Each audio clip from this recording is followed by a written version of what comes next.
Are we gonna watch this? I think we should watch this. Do you guys want to see this? Hold on, let me ask the thousands. Let me ask the thousands watching. Guys, do you want to see the stupidest criminals? Do you want to see it? Let's go. In 2009, Matthew McNally and Joey Miller robbed a home in Iowa using masks drawn onto their faces with permanent black marker. Whilst on the run, the two discovered that permanent black marker doesn't rub off easily, leading to their simple arrest and embarrassingly stupid mugshots. However, these two still look like geniuses in comparison to some of the other idiots we'll be talking about as we discuss the stupidest criminals of all time. Take for example MacArthur Wheeler, who robbed 2 banks in broad daylight as he thought that pouring lemon juice on his face would make him invisible to cameras. When shown the bank surveillance footage, Wheeler refused to believe that he was visible, stating to officers, "But I wore the juice," believing that as long as he didn't come near a heat source, he should have been completely invisible. Police concluded. Bro. Chris, thank you for the sub. Never mind. The Wheeler was not crazy or on drugs, just incredibly mistaken, with the lemon juice mistake eventually costing Wheeler a 24.5-year prison sentence. However, if we're on the topic of terrible disguises, then we can't go past Dennis Hawkins, whose disguise as an old lady wasn't much better. His sweater accompanied fake boobs, a full beard, and fittingly clown pants, with his insanely recognizable outfit helping police to catch Hawkins only an hour after the robbery. The police chief for the area stated, "He would get my nomination for dumbest criminal, I think. You still have his black facial hair with a blondish wig. Definitely different." Different is also a good way to describe Patrick McGuire's disguise, who robbed an Illinois convenience store while covering his face with a clear plastic bag. He was only able to obtain $60 from the robbery. However, due to his extensive criminal history, he was sentenced to 15 years in prison for the stunt, meaning that he had to spend 1 year in prison for every $4 stolen from the store. Talk about a bad return. Equally bad was Paul Sinclair's, who attempted to rob a bank in Florida by using his fingers curled up into a gun shape. The quote-unquote weapon was so non-threatening that the bank teller gave him only $120, after which he'd flee on foot before being caught by police only 10 minutes later. Then there was James Blankenship, who thought that robbery was legal as long as you did it at a certain time of day. Bro. This is, can I be honest with you? What did I just hear? Can I be honest with you? I love this. This is, where'd you get this? Wait. Yeah, but you know what though, in all fairness, these people are all mentally ill. I mean, the guy, they're not okay. They're all the guy thought he put lime juice on his, was it lemon? He thought if he Cranberry? squirted a lemon on himself, he'd be invisible. First of all, did you ever put lemon in your eye? Can I tell you something else? No, I did not. Can I tell you something else? Let me talk to you about something. I want to share something. Guys, pay attention to me for a second. I know they could have been, somebody said meth. They could be on meth. Pay attention to me. I want to say this, and I want to just, you know how I like to give you like little life lessons, like little tidbits of advice. Follow me on this.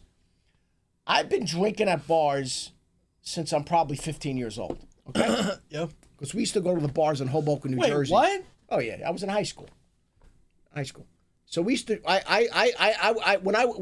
When I was 18 years old, I was at the third Street pub in Hoboken. I'm 18 years old. I'm sitting there, 4 stools down is the mayor. We bought him a drink. It was a different day, bro. It was a different day. And I'm going to tell you something else too. I'm going to get off topic. I'm going to talk about lemon juice, but I'm going to get off topic for a second. So you've been drinking alcohol for 40 years. I started going. Technically, I was 16 going into bars, but yeah. But let me tell you this now. I'm gonna tell you this now. I'm gonna throw something out there. This might offend some people out there, but I don't care. I'm telling you this right now. We used to go out about. I'm telling you right now.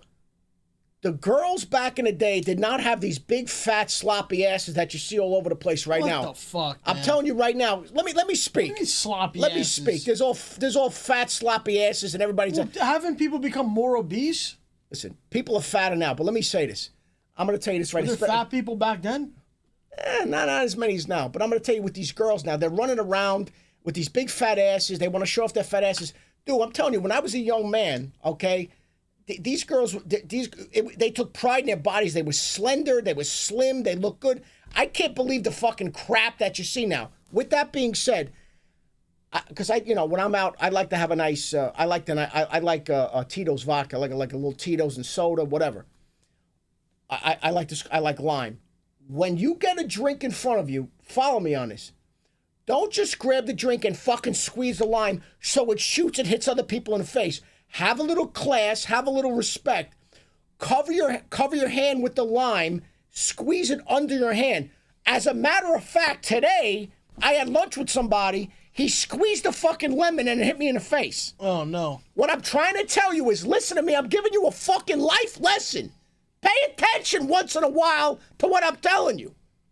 Cover the lime or the lemon and then squeeze it so you're not squirting everybody next to you. Do you understand what I'm saying? Life lesson. Let's go. Move It was the James fuck on. Blankenship who thought that robbery was legal as long as you did it at a certain time of day. Back in 2013, Blankenship broke into his own mother's home, after which the police were called, who would take to their Facebook page later that day to explain what had happened. He fled the scene upon seeing his mother. The male was located under the house hiding in a crawl space. When advised of his charges, he made the statement, "I thought you could only be charged with burglary if you break in during the night time." Blankenship was given 180 days in jail and ordered to pay a $100 fine, yet this wasn't the only time when a person was dumb enough to think that a law didn't apply to them. Because when Reuben Pavin was caught stealing from a charity thrift shop in New Hampshire, he'd state that he thought everything was free because of the name of the business, Finders Keepers. The sign did say Finders Keepers, so I took that DVD player, took it home, Pavin told the local TV station. A couple of weeks later, the stuff is still there on the porch, so I'm thinking to myself, Finders Keepers. They probably just put stuff out there for people to take. The business responded via Facebook stating, "This man who was caught on video is saying it is all a misunderstanding. He thought everything at our store was free. Is that really the best defense he could come up with?" After which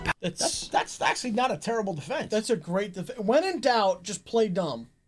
First of all, I mean, he showed up. They got merchandise. They got merchandise out there. It says Finders Keepers. So he goes, "Oh, it must be just stuff that they're giving away to the general public." Oh, you know what? I don't think that's terrible, to be honest with Or you. he's actually smart and is like, I can use this as an excuse to steal. Sure. Pavin reportedly turned in the stolen goods to police, holding that he's not a bad person or a bad dad, and is rather just unbelievably stupid. But was he as dumb as Derek Mosley, who in 2013 attempted to rob a store named Discount Gun Sales by using a baseball bat? So you do understand something? You do understand when you go into a gun shop, they understand that people want to rob them because there's guns there. So you better believe that they have the most unbelievable firepower ready to go at the drop of a hat, and they'll blow your fucking head off. They got a guy waiting. They have a guy in there with a come out. You're gonna walk in there with a fucking Louisville Slugger and you're gonna rob a gun store? That is the dumbest shit I've ever. First of all, you're gonna rob anybody with a baseball bat. You have to know somebody might have a gun behind a counter. So you're walking in there with a baseball bat? Robbing a gun shop gotta be top 3 stupidest places to try to rob. First of all, you gotta understand the mindset of someone that owns a gun shop. You have to understand that they're probably waiting for somebody to be stupid so they can blow your head off. Who in 2013 attempted to rob a store named Discount Gun Sales by using a baseball bat. When Mosley allegedly barged into Discount Gun Sales and smashed a display counter with his baseball bat, the store manager simply pulled out his own personal firearm and pointed it straight at the would-be robber, holding Mosley in the store until he was arrested and charged with first-degree robbery. A similar story then came out of Texas in July 2022 when a gun store was robbed at knife point, although this tale instead ended in a body bag as the robber was fatally shot by the store owner as he tried to exit with his loot. But what happens when you accidentally call 911 whilst committing a crime? Pocket dialing the police is probably a fairly common occurrence. However, for Carson Reinhardt and Nathan Teklemariam, it happened at the most unfortunate moment, specifically while they were breaking into a car. The alert dispatcher soon realized that the call was an accidental one, and moreover that the guys on the other end might be up to no good. For the next 35 minutes, the dispatcher stayed on the line, listening and gathering information, as Teklemariam and Reinhardt did the following. Discovered a car that they thought they could burglarize, discussed how to break into the car, allegedly broke into the car, exclaimed in delight over finding narcotics in the car, became confused as to how and why a police car was following them, and reacted in disbelief when the arresting officer revealed that they'd been on the line to 911 the entire time.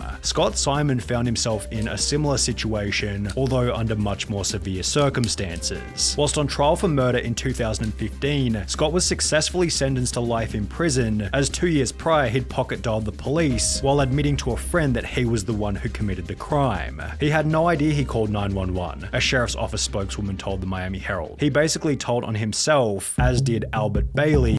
How do you accidentally... you have to go 911. How do you accidentally do I that? think there's a way. What is the thing? Oh, like there's an emergency thing on a phone? Isn't there like you like... No, I think... Oh, yeah. Oh, my God. I never knew you could do that. Should I do it? Why would you do that, you psychopath? You could do that. Yeah. All right, let's go. Oh, sorry, go ahead.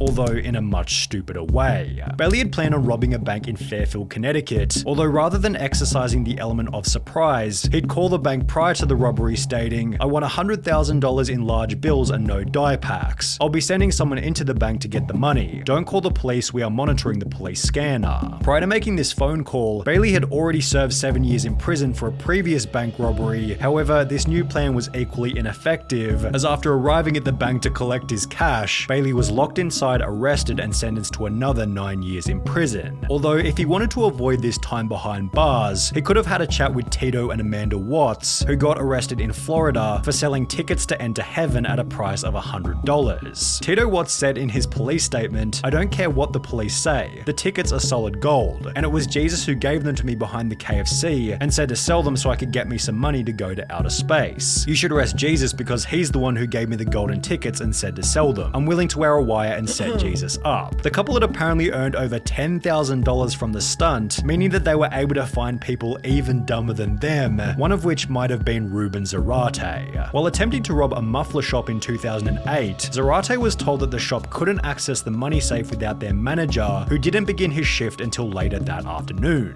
Instead of bailing on the robbery, Zarate instead gave them his phone number, asking them to give him a ring the next time the manager was in. They did so later that afternoon, although after returning to the store, Zarate received no money and was instead met by police and charged with aggravated robbery. Then there was the man who gave the people he was robbing something even stupider. The unnamed robber walked into a London bank carrying a gun and a bag, which he'd take to the front desk before demanding £700,000 in cash from the bank worker. But after making his demands, the crook handed over his gun to the cashier instead of the bag. Investigating authorities stated, "The guess is that he is very inexperienced and panicked when he approached the cashier, handing over his gun instead of a bag by mistake." But it was Trevor Jones who left an even more damning piece of evidence at his crime scene. After breaking into a house in Atlanta, Jones took a moment to check his Facebook on the owner's computer before leaving without logging out. Less than 3 years later, a similar story entered news headlines, reading, "A 26-year-old Minnesota man has been tracked down by police after leaving..."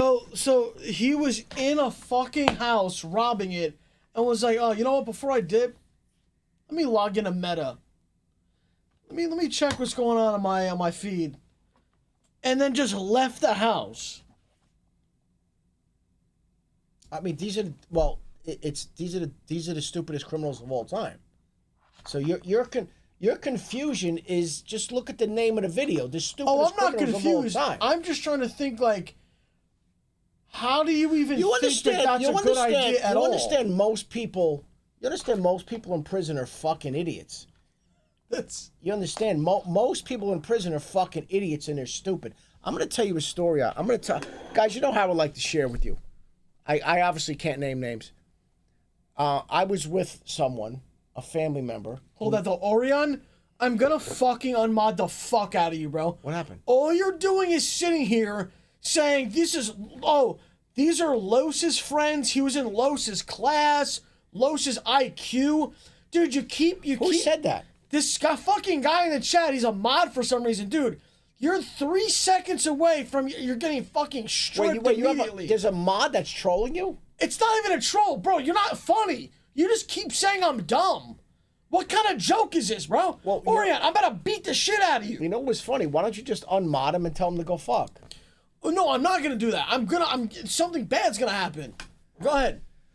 So I was having a conversation. It was about a year ago. I was with a family member that you know very well, whose name I can't say. Okay. And we were having lunch in his restaurant. And to make a very long story short, what he basically said was,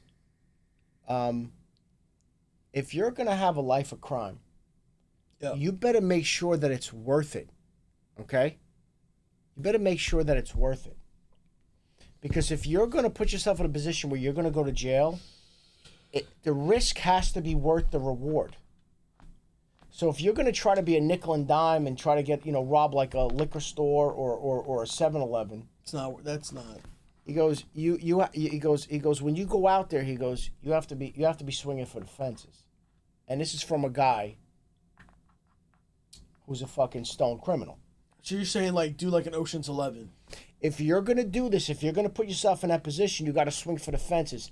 And I'm telling you, this is from a guy who you know well, who this is how he lives his life, and this is how he earns a living. He goes, I'm not nickel and diming, because if I'm going away, I'm going away. Okay?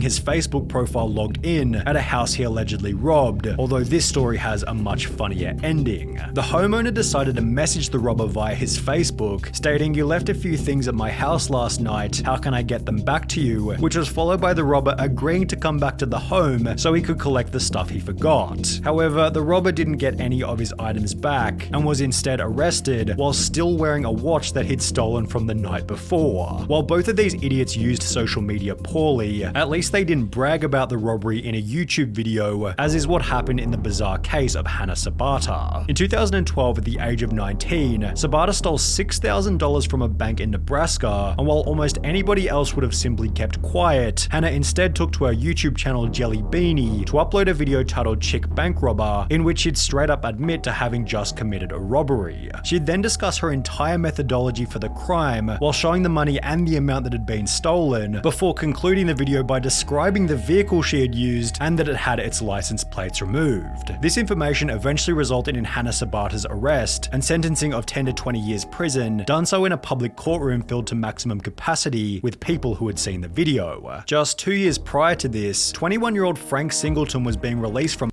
Can I share something else with you that I never forgot? Go ahead. This is a very...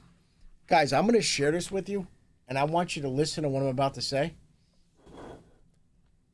So I'm with this individual. We're having lunch, and we talk. We talk about things. So like that. We're having some wine. We're eating. We're having a little pasta, whatever.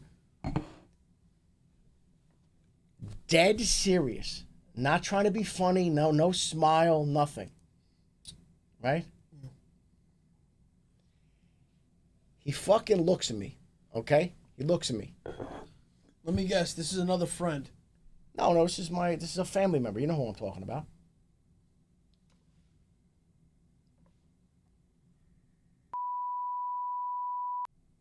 Is it muted? Yeah, go ahead. All right, go ahead. So we're eating, we're talking about this, then we're talking about other things. And he just puts his wine down, he looks at me dead in the face, and he goes like this, he goes, "If you're going to do something wrong, do it right."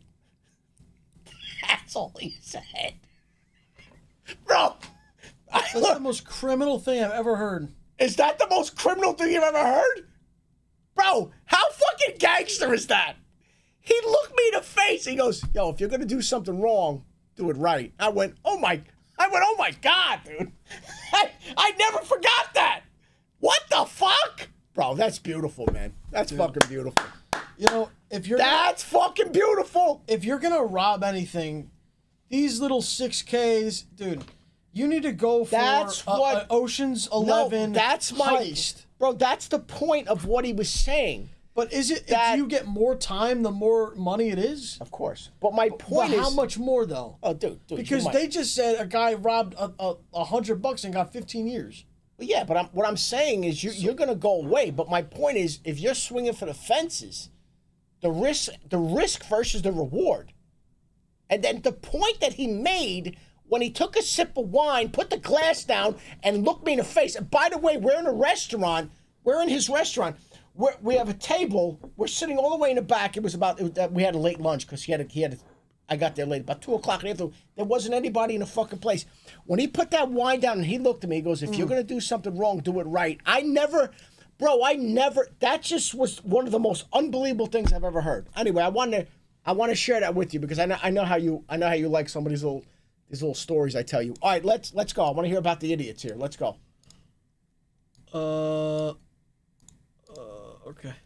From Palm Beach County Jail, having just served time for a trespassing charge. The only issue was he didn't have a car to leave the jail, so he decided to steal one from the visitor's parking lot, yet the car he decided to steal was a manual, and he could only drive auto. Singleton sat in the car looking like an idiot before being arrested and sentenced to a further 6 years in prison, telling deputies that he tried to take the car because he didn't feel like walking to his home about 6 miles away. And while you may be sat here thinking that these criminals can't get any dumber, it's time to introduce 53-year-old Michael Anthony Fuller. While it's common knowledge that the US banknote doesn't go any higher than $100, Fuller had the genius idea to create a counterfeit $1 million note before trying to use it at his local Walmart. He loaded his cart with a vacuum cleaner, a microwave, and various other items totaling $472 before handing the $1 million note to the cashier, expecting $999,528 in change. Needless to say, Walmart wasn't able to facilitate this, and instead store staff called police. Fuller was later charged with attempting to obtain property by false pretense and uttering a forged instrument.